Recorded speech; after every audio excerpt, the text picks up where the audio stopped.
नमस्कार शिक्षक साथियों। आज ये वीडियो जो है विशेष करके फोकस्ड रहेगा कि जो मैंने पिछले दिनों यानी कि कल और परसों 18% वेतन वृद्धि राज्यकर्मी बनने के बाद सभी शिक्षकों को मिलेगा 18% वेतन वृद्धि का लाभ। ये जब से मैंने न्यूज़ पोस्ट किया है, ये जब से मैंने फेसबुक और ट्विटर पर डाला है, तो सभी शिक्षकों में एकदम कौतूहल का विषय बन गया है। सब लोग जानना चाह रहे हैं कि आखिर मैंने ऐसा कैसे लिख दिया, किस आधार पर लिख दिया, क्या मेरा तथ्य है, क्या मेरे आधार हैं जिसके आधार पर मैंने इस तरह से लिखा है। और बहुत सारे व्हाट्सएप ग्रुप में मैं देख रहा हूँ किस तरह पर चर्चा चल रही है कि कैसे ऐसा संभव है। कोई कह रहा है मुंगेरी लाल के हसीन सपने हैं, कोई कह रहा है ये संभव ही नहीं है, कोई कुछ से कुछ कह रहे हैं।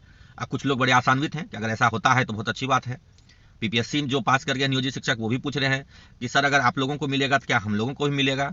इस तरह की पूरा एक चर्चा परिचर्चा का दौर चल पड़ा है, जिसमें सभी लोग ये जानना चाहते हैं कि आखिर सच्चाई क्या है, किन आधारों पर मैंने ऐसा लिखा। तो साथियों, मैंने जो कुछ भी लिखा है इसके लिए आपको सबसे पहले 2015 में चलना पड़ेगा। 2015 में हड़ताल के बाद जब समझौता हुआ था और उसके बाद जो वेतनमान की घोषणा हुई थी, पहले नियत वेतन सबको मिलता था, 9,000, 10,000, 10,500 वेतन मिलता था नियत वेतन।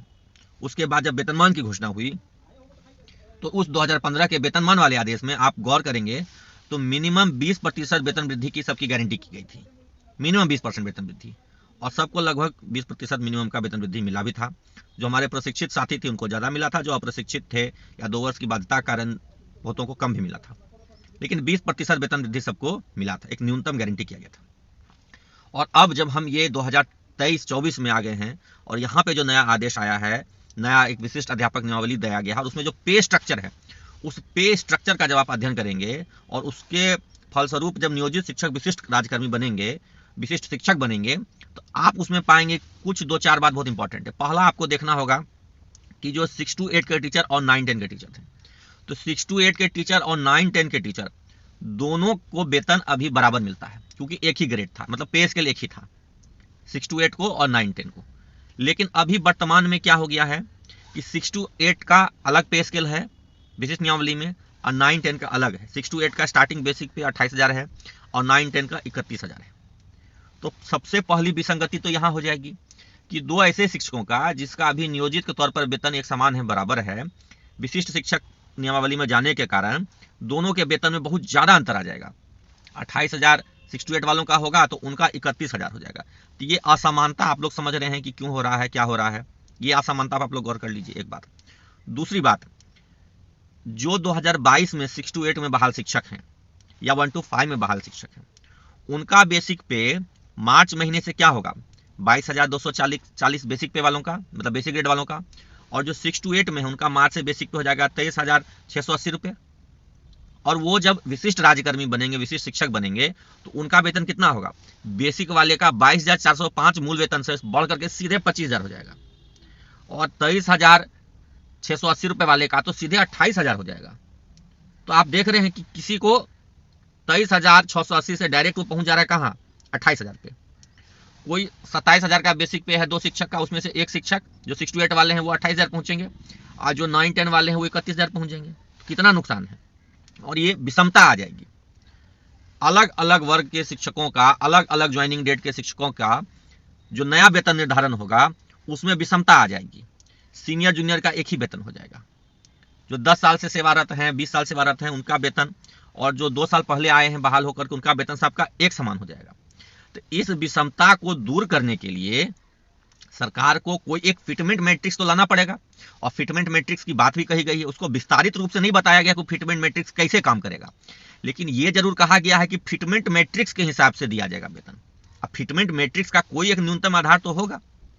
जैसे 2015 नियमावली में आधार था कि मिनिमम 20% वेतन वृद्धि सबको होगी, मिनिमम 20% वेतन वृद्धि, ये बात थी 2015 नियमावली में। आप लोग देख लीजिए जब वेतन निर्धारण करना था नए पे स्केल में, तो वैसा ही कुछ तो यहां भी करना पड़ेगा। यहां भी कुछ जो है चिन्हित करके एक ऐसा प्रावधान बनाना पड़ेगा कि मिनिमम इंक्रीमेंट सबका कितना हो रहा है, और वो आधार बनाना पड़ेगा 6 to 8 में 2022 वालों का, क्योंकि उनका इंक्रीमेंट परसेंटेज में सबसे ज्यादा निकल के आ रहा है। 23,680 से बढ़ करके वो सीधे हो जाएंगे 28,000। तो आप जो उनका इंक्रीमेंट है जोड़िए, 18% की वेतन वृद्धि उनको हो रही है। तो मिनिमम 18% वेतन वृद्धि तो सबको देना पड़ेगा, नहीं तो वेतन विसंगति हो जाएगा। और वेतन विसंगति को लेकर के पहले से भी एक जांच कमेटी बनी हुई है, उसका रिपोर्ट अभी तक नहीं आया है, और कुछ कुछ आदेश आए भी हैं बीच में। और अगर ये 18% वेतन वृद्धि नहीं मिलेगी तो फिर मामला कोर्ट कचहरी में उलझेगा कि किसी को 18%, किसी को 12%, किसी को कुछ नहीं। ऐसा थोड़ी ना होता है। कानून नाम की भी कोई चीज है, फाइनेंशियल लॉज भी कुछ हैं, वेतन भत्तों को लेकर के भी कुछ नियम है, उनका पालन तो करना होगा।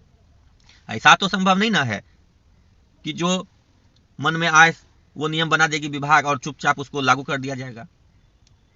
तो हमारी जो लीगल अंडरस्टैंडिंग है, जो हम लोग वेतन भत्तों की जो समझ रखते हैं, उसके हिसाब से यह बहुत स्पष्ट है कि न्यूनतम 18% वेतन वृद्धि करना होगा, न्यूनतम।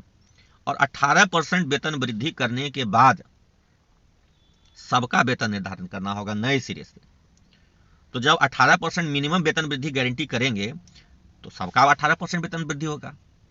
तो चाहे वो 2022 में ज्वाइनिंग किए हुए हों, कि 2013-14 में ज्वाइनिंग किए हुए हों, कि 16 में किए हों, कि 3-5 में किए हों, कि 6-8 में किए हों, सबको वेतन वृद्धि मिलेगी। कितनी मिलेगी? मिनिमम 18%। मिनिमम 18% वेतन वृद्धि सबको देना होगा। और जो भी साथी कह रहे हैं यह संभव नहीं है, मूंगेर डाल के हसीन सपने, मैं उनको स्पष्ट जवाब देना चाहता हूं। आज तक मैंने जब 2013 में नौकरी ज्वाइन की थी तो मेरा नियत वेतन 6,000 रुपये था।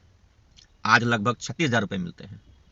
और इसके अलावा जो ईपीएफ में राशि कटौती होती है वो अलग। तो ये सब क्या मुंगेरी लाल के हसीन सपने थे? संघर्ष किया हमने, हासिल किया। आज राजकर्मी बनाने पर सरकार सैद्धांतिक रूप से सहमत हुई है। नाम को लेकर के जरूर मतभेद है, वो भी दूर होगा। मैं आश्वस्त करता हूं कि हम लोग संघर्ष करेंगे और नाम भी बदलाएगा। विशिष्ट हम लोग नहीं रहेंगे, विशिष्ट नाम भी हटेगा। हम लोग सहायक शिक्षक या विद्यालय अध्यापक का जो श्रेणी है, जब विद्यालय अध्यापक के समान वेतन भत्ता मिलेगा तो विद्यालय अध्यापक ही नाम रहेगा हमारा भी। इसमें कहीं कोई डाउट नहीं रहने जा रहा है। हाँ, परीक्षा होगी, परीक्षा देंगे और वेतन वृद्धि तो अवश्य लेंगे। 18% वेतन वृद्धि से कम हमको स्वीकार ही नहीं है। सबको एक समान वेतन वृद्धि देना होगा और हम लेके रहेंगे। ये आप मान लीजिए। ऐसा संभव नहीं है कि किसी को 18%, किसी को 12%, किसी को 15%, किसी को कुछ नहीं। ये संभव नहीं है। जिनको जिनको लगता है कि ये सब दिवा स्वप्न है, जो भी लोग कमेंट कर रहे हैं कुछ से कुछ, उनसे अनुरोध है कि आप इस मुहिम में हमारा साथ दीजिए। आप बीपीएससी पास कर गए हैं तो भी साथ दीजिए, आपको भी दिलवाएंगे इसका लाभ।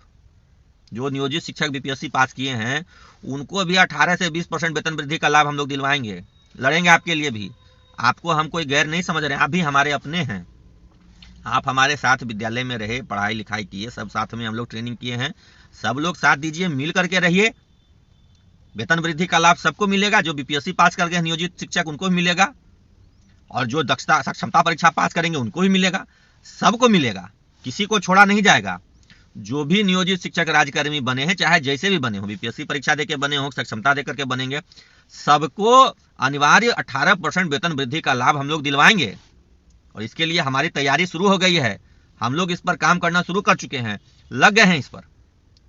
और ये जान लीजिए, इससे हम लोग पीछे नहीं हटेंगे, ये होकर रहेगा, ये हम अवश्य करवाएंगे। इसके लिए आप लोग हमारा साथ दीजिए, हमारे साथ बने रहिए। आपका सहयोग समर्थन हम लोग चाहते हैं। आपके सहयोग समर्थन से ही, सबके सहयोग समर्थन से, सभी नियोजित शिक्षकों के सहयोग समर्थन से ही इस लड़ाई को हम लोग को जीतना है। और हम सब लोग, मेरी बात आप नोट कर लीजिए, हम सब लोग विद्यालय अध्यापक ही बनेंगे। राजकर्मी के समान सब सुविधाओं को लेकर के तो क्लियर मैं कई बार कर चुका हूं, लेकिन संवर्ग भी मैं आपको बता दे रहा हूं। आने वाले समय में हमारा संवर्ग वही होगा, विद्यालय अध्यापक वाला। उस एक विद्यालय एक संवर्ग की लड़ाई है हमारी, और वो जारी रहेगी। उससे कोई हमको हटा नहीं सकता है। आप सबका सहयोग मिलता रहे, आशीर्वाद मिलता रहे, स्नेह मिलता रहे, प्रेम मिलता रहे, इसके लिए बहुत बहुत धन्यवाद। यही आपसे मंगल कामना है। लड़ाई में हमारा साथ दीजिए, हम लोग मिल करके इस लड़ाई को जीतेंगे। धन्यवाद।